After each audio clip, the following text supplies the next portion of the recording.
The blood pooled darker than the shadows, and Zariah Brooks knew she should have walked away the moment she heard that groan behind the motel. But here she was, kneeling beside a stranger who looked like he could kill her with his bare hands. If he wasn't currently bleeding out against a concrete wall. "You shouldn't be here," he whispered, voice roughened by pain, eyes still sharp enough to cut glass. "That's not an answer," she shot back, pressing her delivery jacket against the wound in his side. "Do you need help or not?"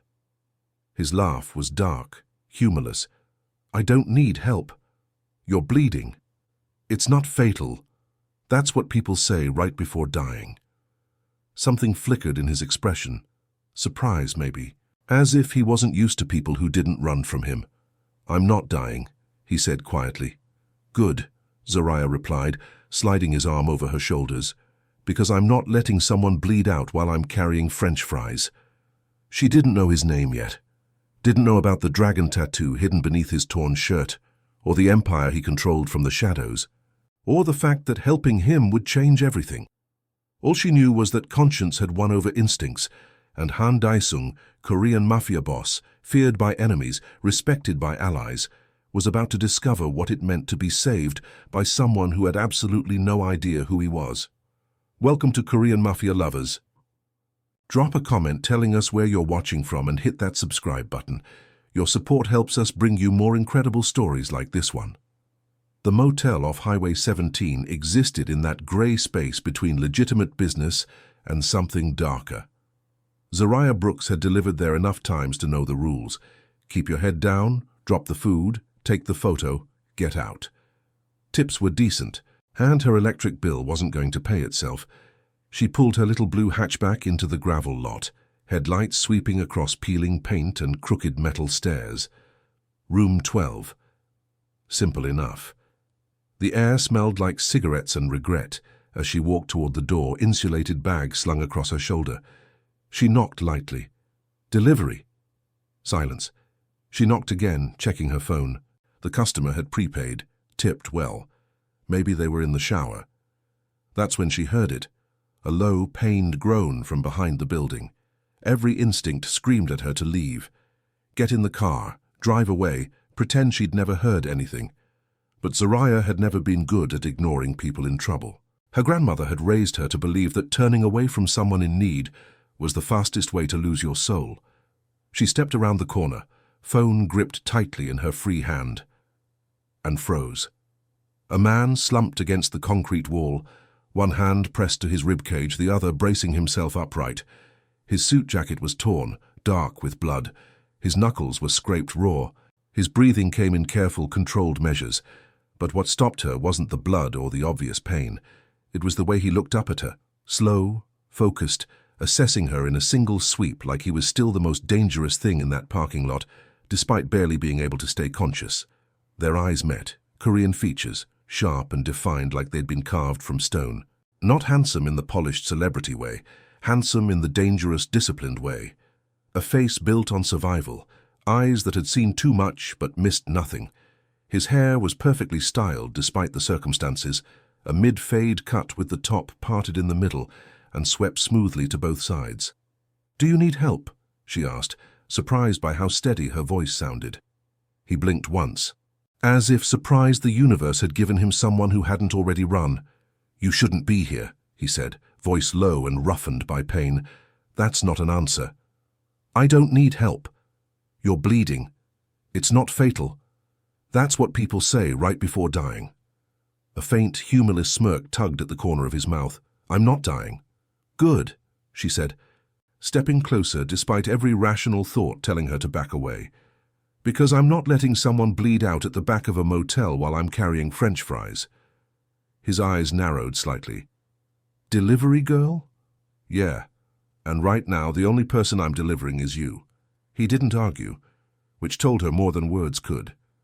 This was a man who gave orders, not someone who accepted help from strangers. The fact that he wasn't fighting her meant he was in worse shape than he was letting on. She slid his arm over her shoulders, bracing herself under his weight. He didn't lean heavily, but she could feel the tremor beneath his controlled breathing, the way his muscles tensed against the pain. Up close, she caught a hint of expensive cologne mixed with copper and something else, Danger, maybe. Authority. "What happened to you?" she asked as they made their slow way toward the motel room. "Business." "What kind of business ends with someone stabbed outside a motel?" "The kind you shouldn't ask about. Too late." He huffed a slow exhale, and she had the distinct sense he wasn't used to people talking to him without fear. Most people probably didn't talk to him at all, unless he spoke first. Inside room 12, she guided him to the bed. The place was surprisingly clean, cleaner than she'd expected, cleaner than a crime scene should be. Someone had been here recently, tidying up. The room smelled faintly of bleach and industrial cleaner. "You're lucky I know first aid," she said, pulling the emergency kit from her car keys. Her grandmother had insisted she learn, said you never knew when someone might need saving. "You're lucky I'm not your problem," he countered. She ignored that and reached for his shirt. "Can I?" He nodded once, watching her face carefully as she peeled back the blood-soaked fabric. No bullet wound. A deep slash instead. Clean, precise. Someone had meant to incapacitate him, not kill him outright. Professional work. The kind of wound that said this is a warning rather than this is an execution. She cleaned the wound carefully, noting how his muscles tightened only once at the sting of antiseptic. Most people would have been cursing by now. His skin was warm under her hands, and she tried not to notice the way his breathing changed when she touched him, not from pain but from something else entirely. "You have a very high pain tolerance," she murmured. "It's required." "For what? Being mysterious? For staying alive?" She didn't press further, not yet, but she noticed the tattoos beneath his sleeve, not decorative ink, but symbols that meant something. A dragon's tail curled around his collarbone, disappearing beneath the fabric. Ink placed exactly where only certain men carried it. Something clicked in her mind, pieces of a puzzle she didn't want to solve. "You're not just some businessman," she said softly. He didn't answer. "Who are you?" "You don't need to know." "No," she said, meeting his gaze directly. "You don't get to bleed on me and stay a stranger. That's not how this works." His eyes held hers with a weight she hadn't expected. Most people looked away when he stared at them. She didn't. There was something in her steady gaze that made him feel exposed in a way that had nothing to do with his torn shirt. "My name is Han Dae-sung." The name meant nothing to her, but the silence between his words did. Most men announced themselves with ego. He said his name like a confession, like he was handing her something dangerous. Zariah taped the bandage securely and sat back on her heels. "Well, Dae-sung, whoever you are, you're alive." For a moment he simply watched her, not evaluating or calculating, observing, as if trying to place her in a category she didn't fit.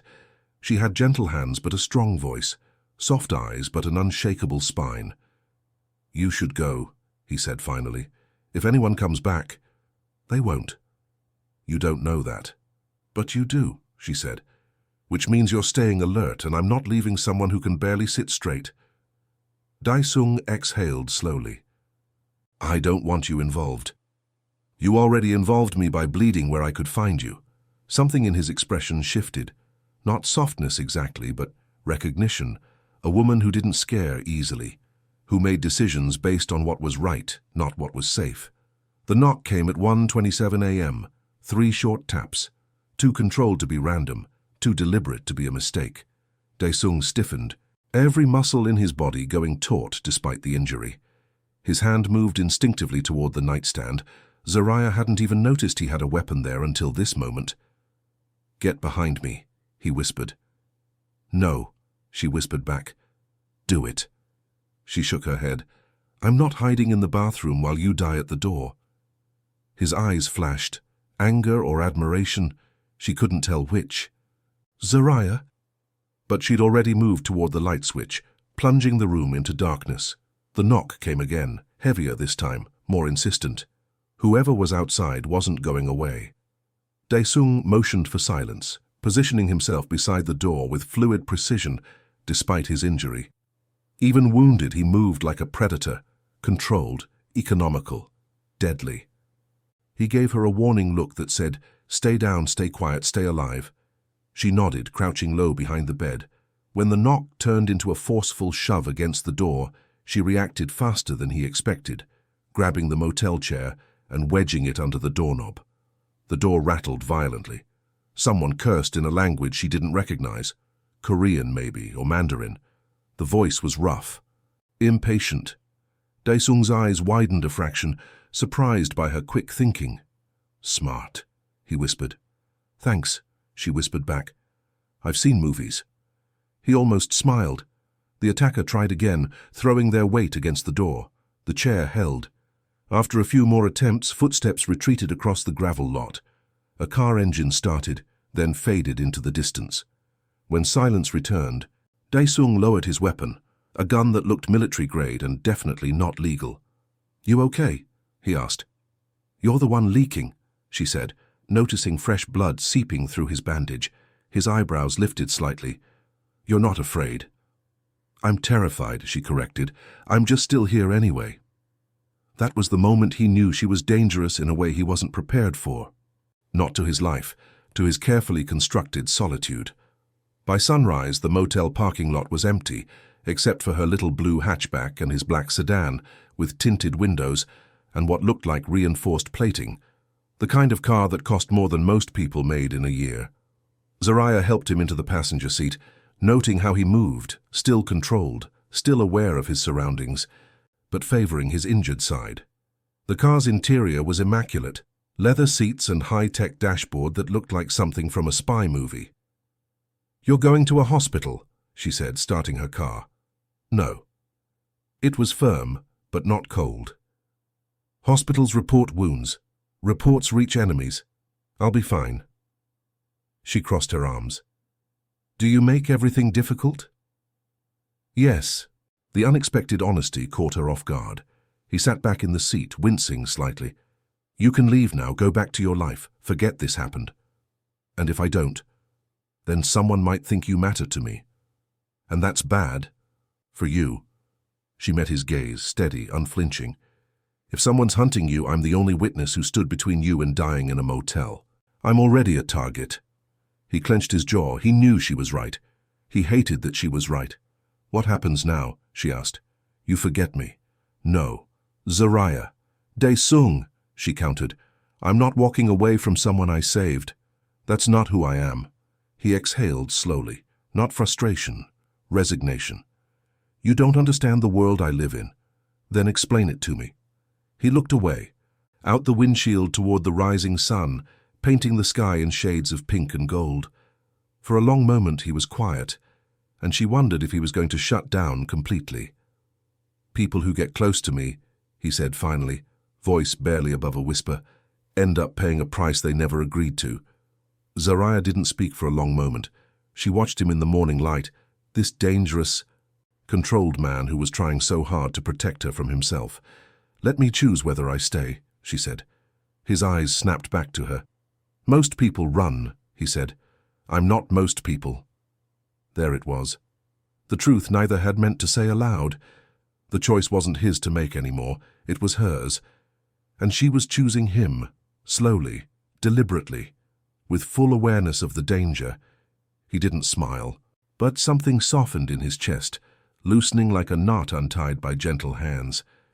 "If you stay," he said, "you stay on your terms, not mine. And if I go, I won't stop you." "Good," she whispered, "because staying doesn't mean being trapped. It means choosing to come back." For the first time in years, someone wasn't bound to him by fear, loyalty, debt, or blood. They were bound by choice, his and hers, theirs. Over the next few days, Zariah learned that Daesung lived in a world of contradictions. His downtown townhouse looked like any other successful businessman's home from the outside. Modern, understated, expensive, but not flashy. Inside, she noticed the details that told a different story. Reinforced windows, security cameras hidden in decorative fixtures, locks that required both keys and codes. He worked from home mostly, taking calls in rapid Korean, his voice shifting between commanding and diplomatic depending on who was on the other end. She caught glimpses of his other life, the respectful way his people spoke to him, the careful distance they maintained, the way they called him hyung or boss depending on their relationship to him. "Tell me about your family," she said one evening, sitting cross-legged on his couch while he worked on his laptop. "Dead," he said without looking up. "I'm sorry." "Don't be. It was a long time ago." She waited, sensing there was more. "My father brought me to America when I was 12, he said finally, fingers pausing on the keyboard. "He wanted me to have opportunities he never had. American education, American dreams." His voice grew quieter. "He died protecting those dreams. And you ended up in this life anyway. Sometimes the life chooses you." Zariah nodded slowly. She understood about life making choices for you, about doing what you had to do to survive, even when it wasn't what you'd planned. "What about you?" he asked.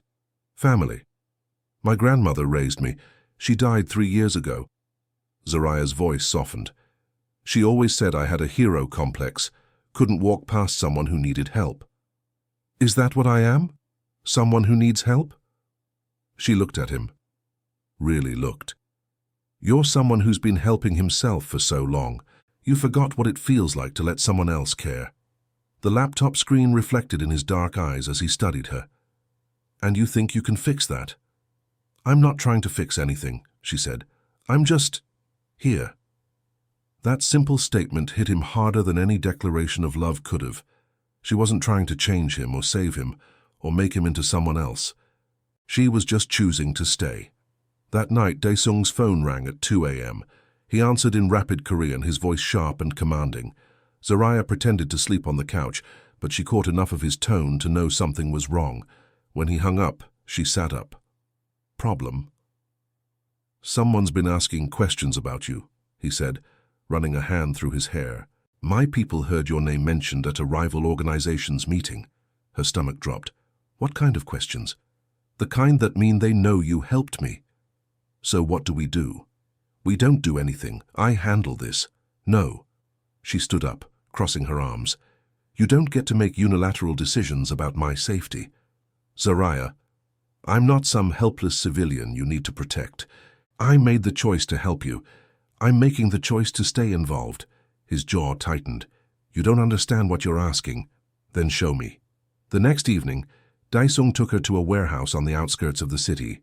From the outside, it looked abandoned. Broken windows, rusted metal siding, weeds growing through cracks in the pavement. Inside, it hummed with quiet activity. Men and women moved with purpose through the space, some at computers, others checking inventory, all of them carrying themselves with the kind of alertness that came from living in a dangerous world. The subtle weight of concealed weapons, the way they positioned themselves to always have an exit route, the respectful nods they gave Daesung as he passed. "This is my world," he said, watching her reaction carefully. Zariah looked around, taking in the organized efficiency, the respect everyone showed Daesung without fear, the way they nodded to her with curious but not hostile eyes. It wasn't what she'd expected. "It's not what I imagined," she admitted. "What did you expect? More violence, more chaos." "Violence is a tool," he said, "not a lifestyle. We protect our community, our businesses, our people. Sometimes that requires difficult decisions." A young Korean woman approached them, speaking rapidly in Korean. Her tone was urgent, worried. Daesung's expression darkened as he listened, his posture shifting into something more dangerous. "What is it?" Zariah asked. "The people asking about you," he said. "They're not just asking anymore, they're moving." "Moving how?" "They know where you work, where you live." His voice was deadly calm. "They're planning to use you to get to me." Zariah's skin prickled with fear, but she kept her voice steady. "So, we stop them first." "We don't—" "Daesung." She placed her hand on his arm. "I'm not running, and I'm not hiding. So either we face this together, or I face it alone." He stared at her for a long moment, seeing the determination in her eyes, the set of her shoulders. She wasn't backing down. In his world, that kind of courage was rare, and usually fatal. "Together," he said finally, "but you follow my lead." "Deal." What neither of them saw was the figure watching from the shadows outside the warehouse, photographing their every move, documenting the moment when Han Dae-sung's greatest weakness became visible to his enemies. The attack came 3 days later, swift and surgical. Zariah was leaving her apartment for work when 2 men approached her in the parking garage. They didn't look threatening. Business suits, polite smiles, the kind of men who could blend into any corporate environment. But something about their positioning, the way they moved in perfect coordination, set off every alarm bell in her head. "Ms. Brooks," the taller one stepped forward. "We'd like to speak with you about Han Dae-sung." Every instinct screamed danger. "I don't know anyone by that name." "Of course you do," the second man said, pulling out his phone to show her a photo, her and Dae-sung outside the warehouse, his hand on her back, her face turned up toward his. "You've been quite close lately." Her heart hammered against her ribs, but she kept her expression neutral. "I think you have me confused with someone else." "No confusion," the first man said, and now his smile had edges. "Mr. Dae-sung has something that belongs to our organization. We're hoping you might convince him to return it." "I told you I don't—" The second man moved faster than she expected, grabbing her arm. His grip was professional, designed to control without leaving obvious marks. "Ms. Brooks, we're trying to be civilized about this. Don't make it difficult." That's when Zariah's self-defense training kicked in, the classes her grandmother had insisted on, the moves she'd practiced but never thought she'd need. She drove her elbow into the second man's solar plexus and twisted away from his grip. "Help!" she screamed, running toward the garage exit. "Someone help me!" The men pursued, but the garage was no longer empty. 3 black SUVs had appeared as if from nowhere, and suddenly the space filled with Dae-sung's people, moving with the same quiet efficiency she'd seen at the warehouse. The would-be kidnappers found themselves surrounded, outgunned, and thoroughly outmaneuvered. Dae-sung emerged from the lead SUV, and Zariah had never seen him like this, cold, controlled fury radiating from every line of his body. This was the man his enemies feared, the one who commanded respect through strength and intelligence. The dragon tattoo on his neck seemed to pulse with life in the harsh fluorescent lighting. "You made a mistake," he said to the 2 men, his voice carrying the weight of absolute authority. "You involved someone under my protection." "Dae-sung," the taller man said, trying to regain his composure. "This doesn't have to escalate. We just want what you took from the Kim organization." "I didn't take anything. Your boss lost a territory war. That's not theft, that's business. The Kim family sees it differently." "The Kim family," Dae-sung said with deadly calm, "should have thought about consequences before they betrayed our agreement and tried to expand into my territory." Zariah watched this exchange with growing understanding. This wasn't random violence. This was the resolution of a conflict that had been building for months, maybe years, and she'd become a pawn in a game much larger than she'd realized. "Let them go," Dae-sung said to his people. "Boss?" one of his men questioned. "Let them go with a message." He stepped closer to the 2 men. "Tell Kim Jae-won that if he wants to discuss territory, he can request a meeting like a civilized businessman. If he threatens innocent people again, I'll consider it an act of war." The men nodded quickly and retreated to their car. When they were gone, Dae-sung turned to Zariah. "Are you hurt?" "No, I'm fine, but Dae-sung—" "This is exactly what I was trying to prevent," he said, anger bleeding into his voice. "You could have been killed, but I wasn't. Your people were watching." "That's not the point." "Then what is the point?" she demanded. "That I should have run the first night I found you? That I should disappear now and pretend none of this happened?" "Yes," he said, "exactly that." The words hit her like a physical blow. "You want me to leave. I want you to be safe." Those aren't the same thing. He ran both hands through his hair, frustration and fear warring in his expression. "Zariah, you don't understand. This was just a warning. Next time we'll be ready." "There won't be a next time because you're leaving. Tonight. I'm having you relocated somewhere safe, somewhere they can't find you." "No, this isn't a negotiation." "You're right," she said, stepping closer to him. "It's not, because I'm not going anywhere. You're being unreasonable. I'm being loyal. There's a difference. Loyalty will get you killed, and running will get you killed," she shot back. Because the next time they can't get to you through me, they'll find someone else, and you'll push them away too. And eventually, you'll be alone again, which is exactly where you were when I found you bleeding behind a motel." The truth of her words settled between them like a challenge. "I can't lose you," he said quietly. "Then don't push me away." But even as she said it, she could see the walls going back up in his eyes, the careful distance he was putting between them. He was choosing her safety over their connection, and there was nothing she could say to change his mind. That night, while she slept in the safe house he'd arranged, a nondescript apartment across town with armed guards she wasn't supposed to notice, Dae-sung met with Kim Jae-won in neutral territory. The 24-hour diner served as an unofficial meeting ground for the city's various organizations. Fluorescent lights buzzed overhead, casting harsh shadows across worn vinyl booths.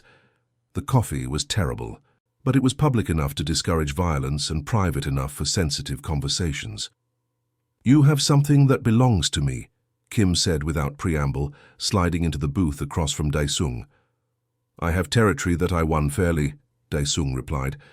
"Your people violated our agreement first, and your girlfriend paid the price."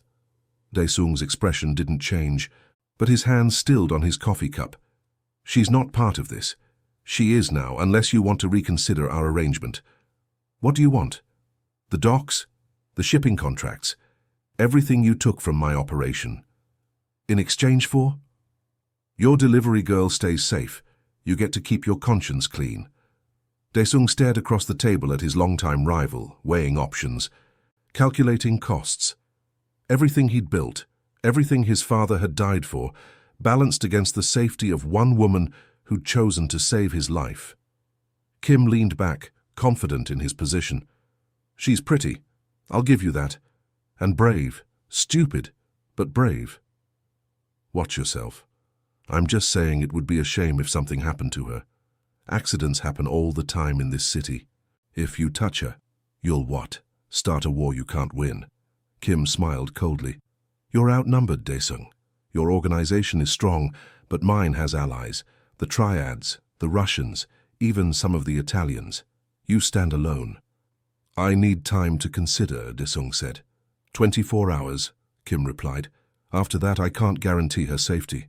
As Dae-sung drove back through the empty city streets, he made the hardest decision of his life, one that would either save Zariah or destroy any chance they had of a future together. But when he arrived at the safe house, he found it empty. Zariah was gone. The guards were unconscious but alive, drugged rather than killed, a professional job. On the kitchen table, a single note written in elegant handwriting: "If you want her back, come alone to the old pier, midnight, bring the contracts." Dae-sung crushed the note in his fist, fury and fear warring in his chest. Kim had moved faster than expected, escalated beyond their agreement. This wasn't business anymore, it was personal. He had 3 hours to decide: give up everything he'd built, or risk losing the only person who'd ever chosen him freely. At 11:45 p.m., Dae-sung stood at the entrance to Pier 47, the contracts in a briefcase at his side. The old warehouse loomed against the night sky, windows dark except for a single light on the top floor. He wasn't alone. Hidden in the shadows, his most trusted people waited for his signal. If this went wrong, they had orders to protect Zariah at any cost, even if it meant letting Kim escape.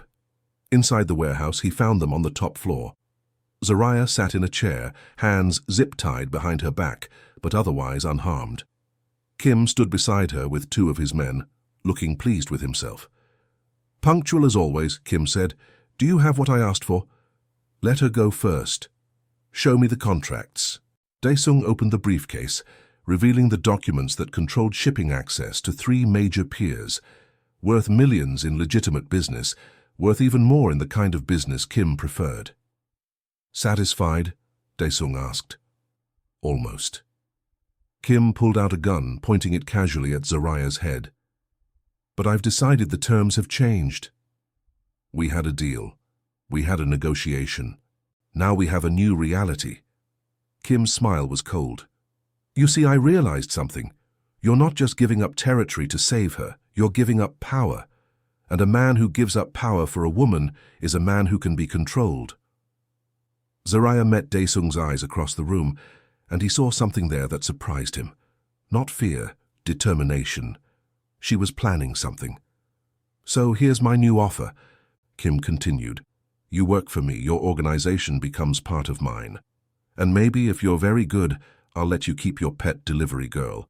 "No," Daesung said. "No, I said no." Kim's finger tightened on the trigger. "Then she dies. Then you die too." That's when the lights went out. In the darkness, Zariah threw herself sideways, chair and all, as gunfire erupted around them. Daesung's people had been waiting for his signal, the word no spoken twice. Emergency lighting kicked in, casting everything in red shadows. When the shooting stopped, Kim's men were down, and Kim himself was on his knees with Daesung's gun pressed to his head. "You made a mistake," Daesung said, his voice deadly calm. "You threatened someone I love. Wait. No more waiting." But before Daesung could pull the trigger, Zariah's voice cut through the tension. "Don't." He looked at her, surprised. She'd managed to free herself from the zip ties and was standing despite the chaos around them. "Don't become a killer for me," she said. "That's not who you are. He threatened you, and now he's defeated. That's enough." Daesung stared at her, seeing the strength in her eyes, the unwavering moral compass that had saved his life and was now saving his soul. "You're right," he said finally, lowering the gun. "But he leaves the city. Tonight. And if he ever comes back, if he ever threatens you again, there won't be a conversation." Kim nodded frantically, blood running from his nose where he'd hit the floor. "Go," Daesung said. When they were alone, Zariah walked over to him, her step steady despite everything she'd been through. "You came for me," she said. "Of course I came for you. You were willing to give up everything. I was willing to give up everything except you." She reached up, touching the side of his face gently. "I love you too. I never said—" "You didn't have to." The warehouse was quiet now except for the distant sound of sirens, police responding to reports of gunfire. Daesung's people were already cleaning up, making sure nothing could be traced back to them. "We need to go," he said. "I know." But neither of them moved. They stood in the red emergency lighting, looking at each other, processing what had just happened.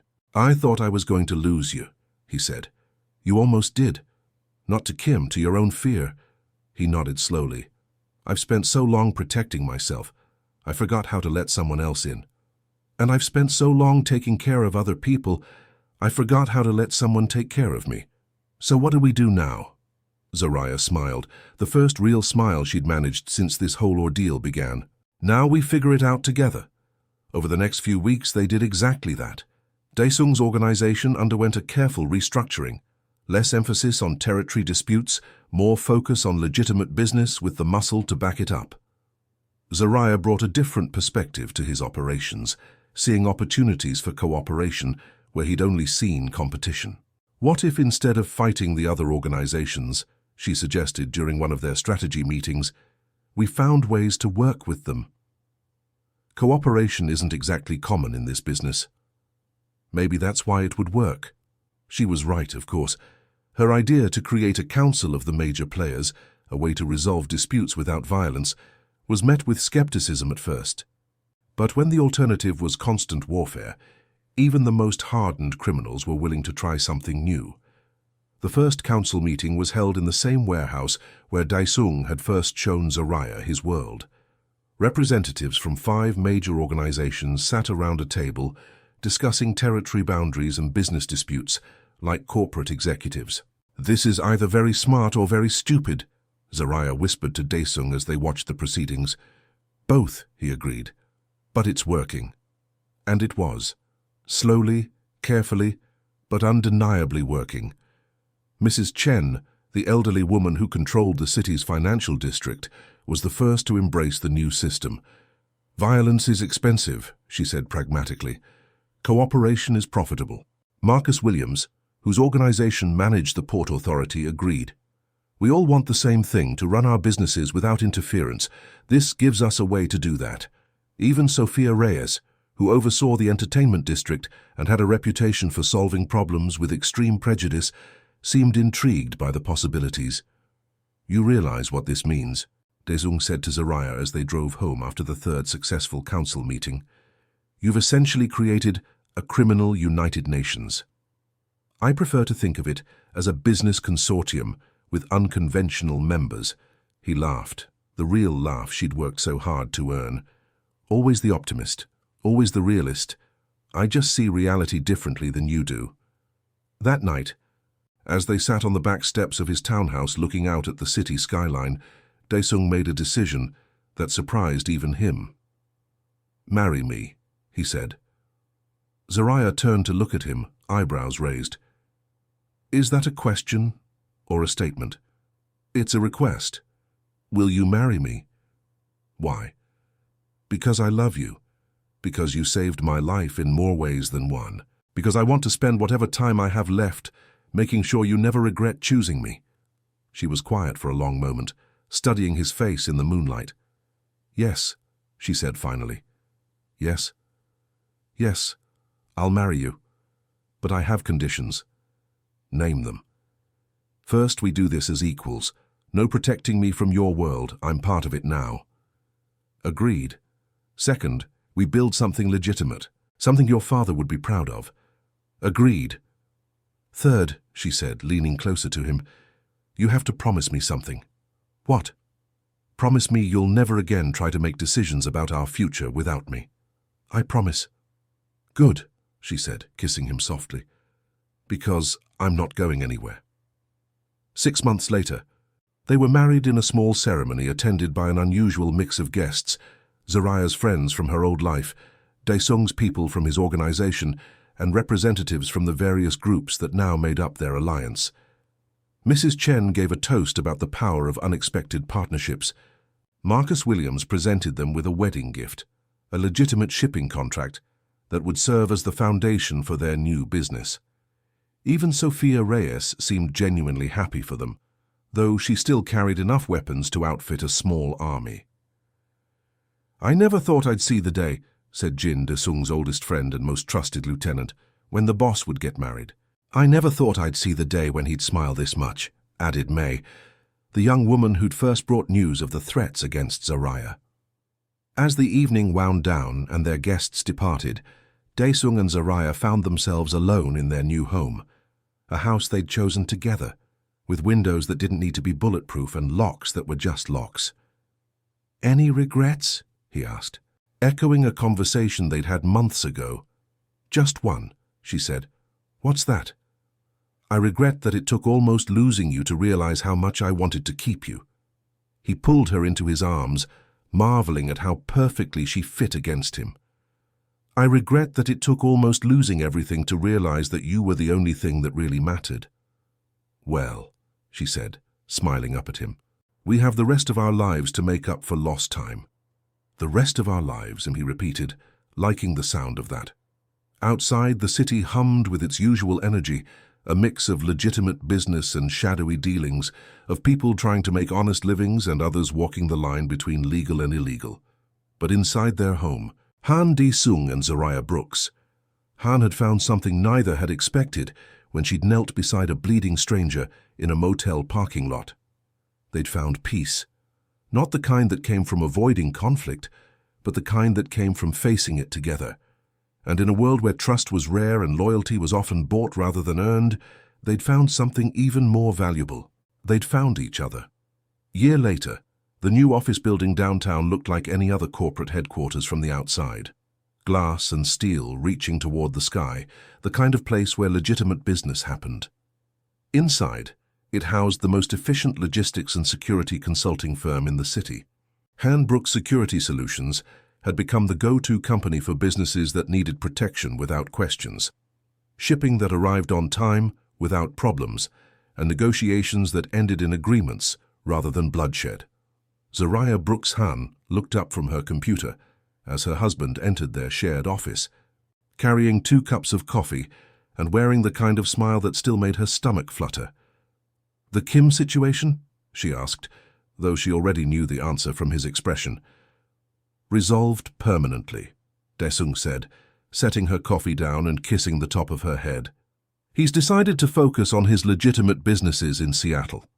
Apparently, His investors prefer stability to territory wars. Imagine that. Mrs. Chen sends her regards, by the way. She's impressed with your quarterly projections for the new shipping routes. Zariah grinned.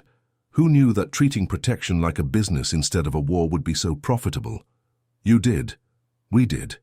He sat on the edge of her desk, looking out at the city skyline. Their city now in a way that had nothing to do with territory and everything to do with home. Any regrets about leaving the delivery business? He asked. Just one, she said, echoing their old conversation. What's that? I never did get to deliver those French fries to room 12. Daesung laughed, the real laugh she'd worked so hard to earn, the one that transformed his entire face and reminded her why she'd fallen in love with him in the first place.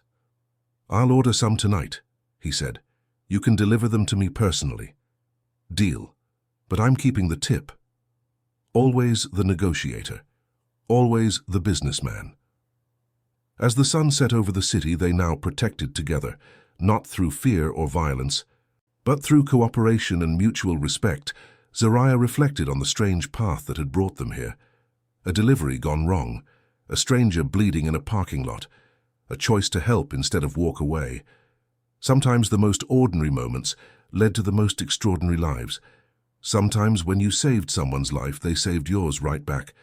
And sometimes the most dangerous thing you could do was let someone love you. Sometimes it was also the smartest. Their phones buzzed simultaneously, a new client probably, or news from one of their partners in the alliance. But for a moment, they ignored the outside world and simply looked at each other. Ready for whatever comes next? Daesung asked. With you? Zariah smiled. Always. Thank you for staying until the end. Korean Mafia Lovers has many more passionate and thrilling stories waiting for you. Subscribe to the channel to support us in creating new, incredible stories like this one.